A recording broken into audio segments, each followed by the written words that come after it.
All right, I got a quick little tip when you're changing spark plugs on a 3.5 Ecoboost. This one's in a 2011 F-150.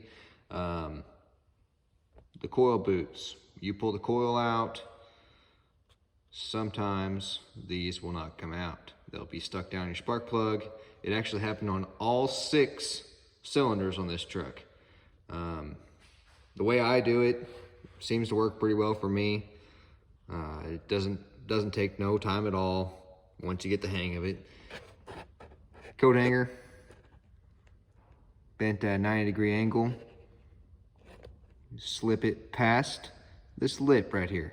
You go past that lip, and then the spark plug well will be right up against it, and that helps you with leverage when you go to twist. So you twist, and it'll stick right in. That's the hole that I use to pull it out.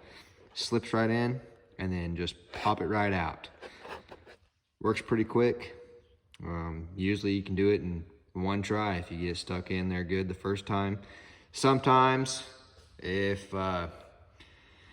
you don't get in there all the way, it might, if you get in up toward the top, it might rip it out, but just try to go a little deeper and stick it in farther down and it won't rip then.